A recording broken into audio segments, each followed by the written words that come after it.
Uy, wag! Good afternoon, class. I'm Ashley Alcayan. Declare ni Valera. We are group 4. and today we're going to report about the direct instruction model. What is direct instruction model? Direct instruction model is based on the teacher giving students the information they need to learn in new skills or concept while scaffolding information to help students grasp each step or task. So dito sa instruction model, ina-emphasize yung clear, structured guidance from the teacher para makakuha sila ng new information and mag-acquire sila ng new knowledge or skills. Siegfried Engelmann and Dr. Wesley Becker. Sila yung gumawa ng direct instruction model.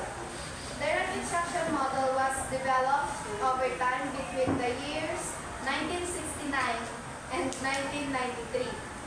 Engelmann and Becker believed that if not implemented properly, direct instruction can not only improve academic performance but the behavior of the student as well. Direct instruction provides clear expectation and feedback, which helps students grasp content more effectively and adopt positive behavior. Dito ini-improve yung academic performance ng bata and yung behavior din nila. It has been said that direct instruction is based on two basic principles.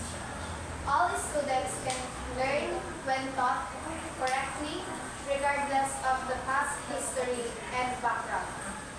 Dito naman, every student has a capacity to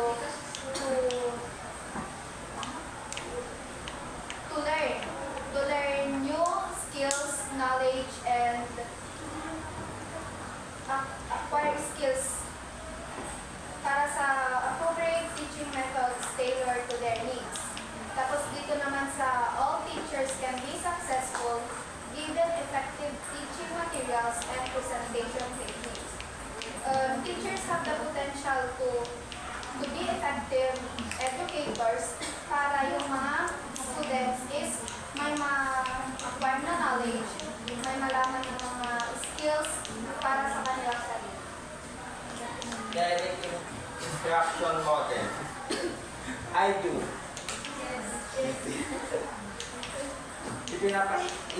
Ipakita sa kanila kung paano sila magsintas ng sapatos step by step. Yun naman yung example ng I do. I do. We do. We do group activity na i-guide sila na subukang magsintas ng sapatos. You do. Pinapractice ng mga student na mga pagsintas ng sapatos with true on, tutulungan na lang sila kapag kinakailangan.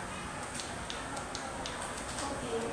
Other components of direct instruction include carefully planned lesson, small learning increments, clearly defined tasks, ability grouping,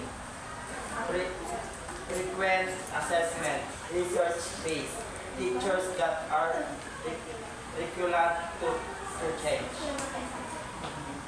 Carefully planned lesson. All true students typically do not recognize or acknowledge the process that goes into planning lessons.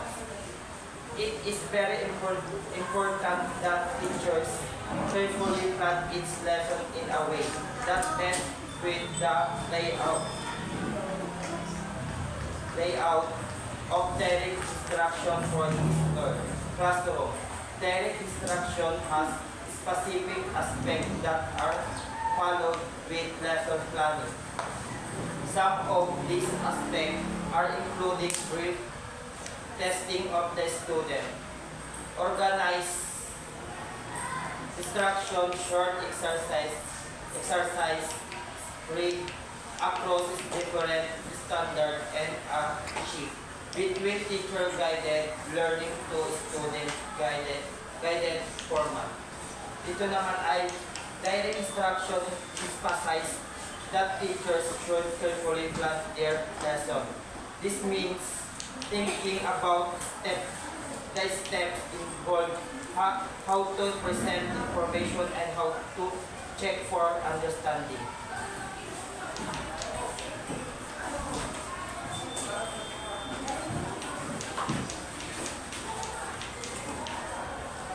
Small learning agreements.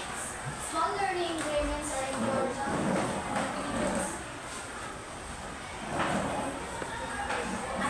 increments. Instruction because it allows students to absorb information presented to them with a large amount at one time. By teaching students in this way, the systematic arrangement presented in the written instruction formats being followed. Therefore, the students can better understand the purpose and result of a particular lesson. So, dito is, binibreak daw nila yung materials or yung lesson na para mas matutunan yung bata yung lessons nila, parang hindi masyadong ma-overwhelm yung bata. Kapag, kunyari, tinuro ng teacher yung lahat ng lesson na yun, so makukonfuse yung student and ma-overwhelm siya sa mga information na binibigay ng teacher. Clearly defined task. Dito yung model ng direct instruction. It's a vital that teachers implementing their direct instruction follow the basic principles of the method. Typically, the procedure goes as follows. Ito parang yung sa lesson plan natin. Pero explain natin. Say, introduction and review of the information. Dito, yun. Set the stage for learning na i-introduce mo yung mga materials, yung topics, mga information na related sa topic mo. Then, develop. Sinabi dito is development. Model expected learning outcomes by providing clear explanation and examples. Dito is explain mo yung lesson mo na parang maintindihan ng mga bata. Magbibigay ka na examples para maintindihan ng bata. Tapos, and then yung guided practices, monitor and engage pupils with assigned learning tasks. So, magbibigay ka ng, di ba natapos na yung lesson, magbibigay ka ng activity para ma-practice nila yung naiintindihan nila. And, syempre, i-monitor mo sila or i-guide mo sila sa mga gagawin nila para mas maintindihan nila yung nilalagay nila sa mga papel nila or yung sagot nila. Then dito sa closure, bring the lesson to a conclusion by highlighting what was covered. So, ibig sabihin nito is, yun nga, nandito na yung pinakadulo. Parang, summarizing yung mga sinabi mo. I-highlight mo yung mga lahat ng sinabi mo sa development.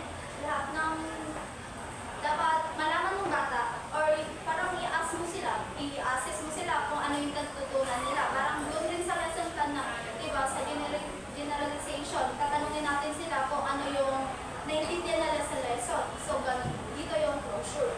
Then, independent practice. Provide learning tasks that are independent of teaching assistant. Dito is, example dito is sa assignment. Magbibigay tayo ng assignment pagkatapos ng klase para mas ma-practice nila yung pinag-aralan nila. And, yun. Then sa evaluation, assess pupil progress. Evaluation, ina-evaluate natin sila para makita natin kung may mga natutunan ba sila sa lesson, kung may progress ba na nangyayari. Like test, quiz, or mga projects, gano'n. Then, ability grouping. Direct instruction is practiced in a small group setting. This is because it allows students with many opportunities. By students being grouped in this way, it is easier for them to adapt and grow as individual as well as a group. So, dito is, ang ginagawa ng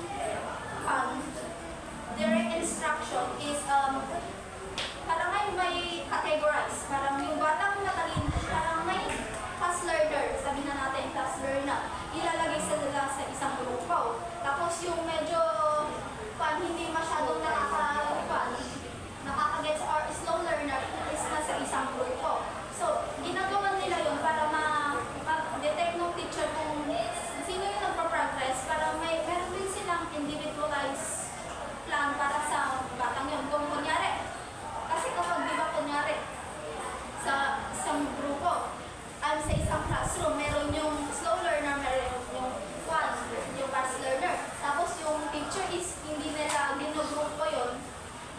Tapos nag-mix sila sa isang lesson, maiiwan yung isang maiiwan yung slow learner, hindi nila maintindihan yung lesson. So ang ginagawa nila dito is naka-group para mas ma-focus yung mga bata.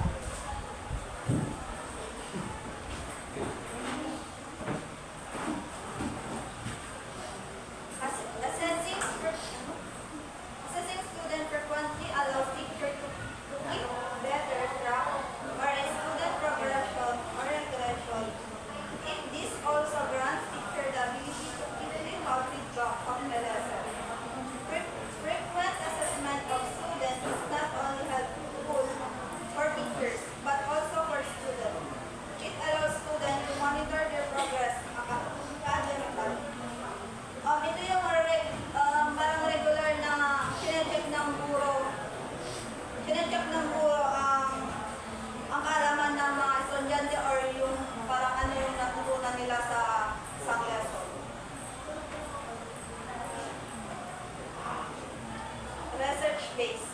Direct instruction in a research-based